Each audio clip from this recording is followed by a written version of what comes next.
Assalamualaikum warahmatullahi wabarakatuh. Saya akan menjelaskan sejarah public relation di Indonesia. Jadi, istilah public relation mungkin sudah tidak asing didengar oleh teman-teman semua. Dalam perkembangannya, sejarah PR itu sendiri bisa dikatakan sama tuanya dengan keberadaan masyarakat itu sendiri. Sejarah perkembangan public relation dimulai sejak abad ke-15, tapi baru berkembang dengan pesat pada abad 19 atau awal abad 20-an. Tentu perkembangan public relation itu sendiri akan berbeda di setiap negara tergantung dari masyarakatnya. Jadi, bagaimana dengan di Indonesia, bagaimana perjalanan dan perkembangan public relation itu sendiri di Indonesia. Namun, perkembangan public relation di Indonesia dibagi menjadi 5 periode sesuai dengan sejarah dan peristiwa yang terjadi di Indonesia itu sendiri. Di Indonesia sendiri, banyak sekali para pakar public relation seperti Alwi Dahlan, Nur Hadi. Mereka sepakat bahwa praktek PR di Indonesia itu usianya sama seperti Republik Indonesia itu sendiri. Jadi, mengumumkan kemerdekaan merupakan kegiatan PR yang bertujuan untuk memperkenalkan Indonesia sebagai negara yang baru merdeka dan juga untuk mendapatkan pengakuan internasional. Tentu sebenarnya praktek PR itu sendiri sudah dilakukan sejak zaman kerajaan-kerajaan yang ada di Indonesia dan juga sebelum kemerdekaan diumumkan. Tapi praktek ini tidak disebut sebagai kegiatan PR, tapi lebih ke kampanye informasi. Jadi itu sejarah perkembangan awal public relation di Indonesia sebelum memasuki periode kedua, di mana periode kedua ini datangnya perusahaan-perusahaan multinasional. Misalkan setelah pendeklarasian kemerdekaan, tepatnya pada tahun 1950, terciptanya era baru pada dunia PR, di mana banyaknya perusahaan multinasional mulai berdatangan, seperti Caltech, Pacific International, Stanford, dan lainnya. Perusahaan-perusahaan ini menganggap bahwa public relation itu sangat penting dengan tujuan untuk memperkenalkan perusahaan tersebut serta untuk membangun komunitas dan reputasi kepada publik. Jadi, PR juga mulai berkembang di bidang pemerintah dengan dibentuknya bagian humas pada RRI atau Radio Republik Indonesia dan Kepolisian Republik Indonesia. Meskipun PR sudah masuk dalam struktur organisasi mereka, namun dalam prakteknya keefektifan dari PR itu sendiri masih belum jelas. Jadi, periode kedua ini adalah didominasi dengan datangnya perusahaan-perusahaan multinasional yang memang menganggap bahwa PR itu sangat penting untuk memperkenalkan perusahaan dan membangun reputasi kepada publik. Dan memasuki periode ketiga bahwa zamannya pemerintahan Orde Baru. Jadi pada masa Orde Baru di bawah kepemimpinan Presiden Soeharto, pemerintahan berfokus pada pembangunan ekonomi, sehingga banyak kebijakan dikeluarkan pemerintah. Salah satunya kebijakan yang dikeluarkan adalah Undang-Undang PMA 1967, yaitu kebijakan pemerintah untuk menarik modal asing. Nah, ini berakibat banyaknya permintaan jasa konsultasi termasuk konsultasi PR pada tahun 1970-an. Perkembangan yang terjadi di Indonesia pada periode yang sama adalah dibentuknya Bakohumas atau Badan Koordinasi Hubungan Masyarakat di tahun 1970. Kemudian dibentuklah Perhumas atau Perhimpunan Hubungan Masyarakat pada tahun 1972. Perhumas sendiri didirikan sebagai usaha untuk meningkatkan profesionalisme para praktisi PR itu sendiri. Jadi, di periode ketiga ini pemerintahan Orde Baru banyak sekali membentuk lembaga atau badan maupun perhimpunan yang memang didirikan sengaja untuk meningkatkan profesionalisme para praktisi PR. Jadi menunjukkan bahwa di dalam menjalankan pemerintahan di Orde Baru pun para praktisi public relation sendiri pun sudah banyak dilibatkan, khususnya di dalam menyampaikan kebijakan-kebijakan yang memang dikeluarkan di zaman pemerintahan Orde Baru ini. Lalu memasuki periode keempat, yaitu adanya ekspansi besar-besaran perusahaan swasta di Indonesia. Jadi pada periode ini pemerintah membuat kebijakan yaitu deregulasi perbankan 1983 dan adanya privatisasi di berbagai sektor ekonomi yang mendorong semakin besarnya permintaan praktek PR profesional. Namun tingginya permintaan akan public relation profesional tersebut tidak diimbangi dengan ketersediaan praktisi PR yang memiliki kualifikasi yang memadai. Dengan keadaan seperti ini, maka mulai bermunculanlah perusahaan-perusahaan di bidang public relation. Kemudian dibentuklah APRI, Asosiasi Perusahaan Public Relation pada April 1987.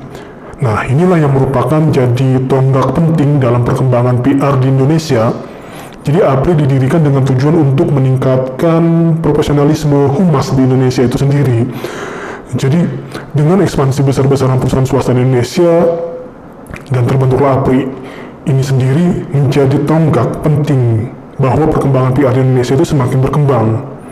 Dengan adanya kebijakan deregulasi, maka bermunculanlah perusahaan-perusahaan di bidang public relation itu sendiri.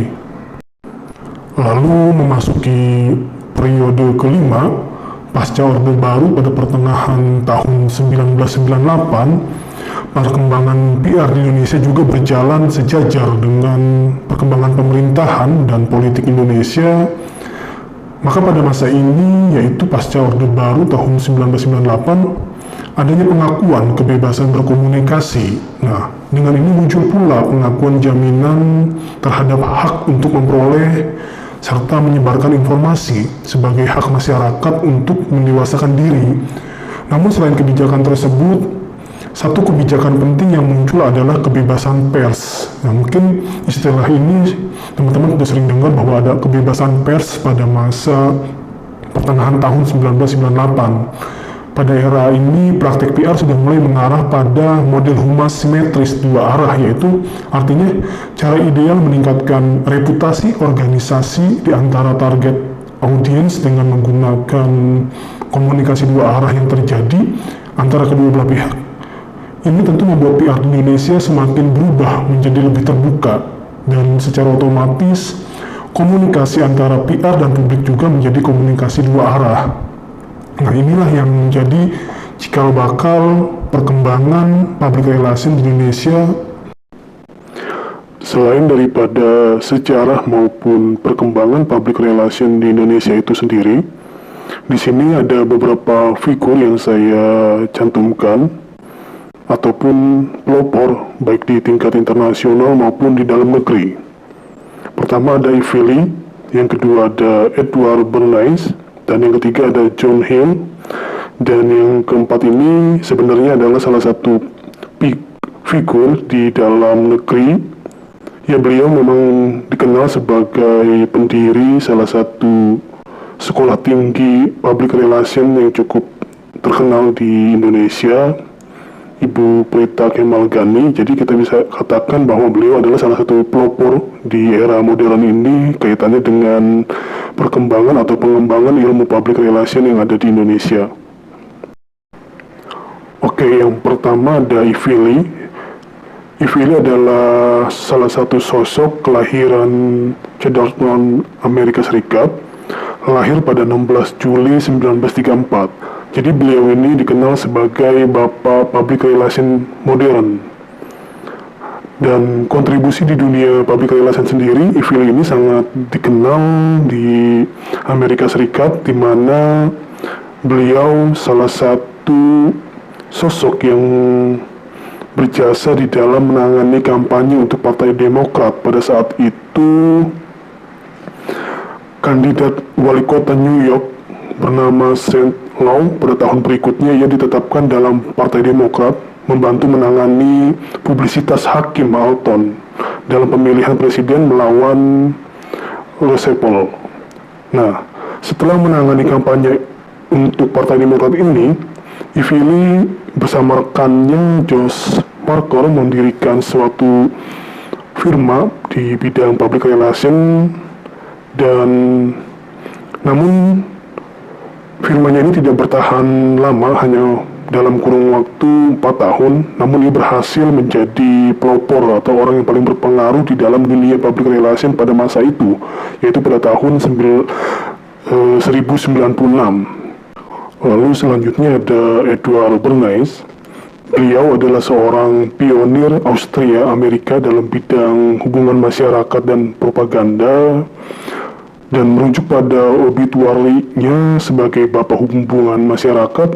Bernays ini diangkat menjadi salah satu dari 100 orang Amerika paling berpengaruh pada abad ke-20 oleh majalah Life. Lalu yang ketiga ada John Hill. Beliau adalah salah satu pendiri Hill and Knowlton, yaitu konsultan komunikasi internasional terkemuka dengan 80 kantor di 44 negara. Dan ketiga tokoh internasional ini memang sangat luar biasa sepak terjangnya atau kiprahnya di dunia public relation.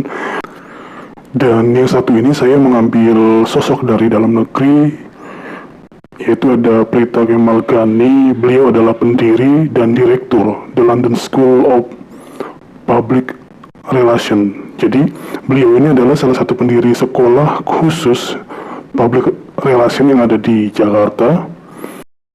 Dan beliau juga merupakan Presiden ASEAN Public Relation Network.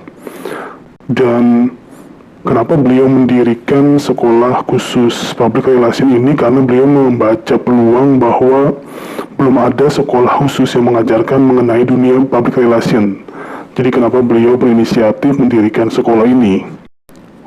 Baik, itulah secara singkat tentang dunia public relation yang ada di Indonesia dan terkait tokoh-tokoh atau pelopor di dunia public relation itu sendiri. Terima kasih kepada teman-teman yang sudah menyimak penjelasan terkait sejarah public relation ini. Wassalamualaikum warahmatullahi wabarakatuh.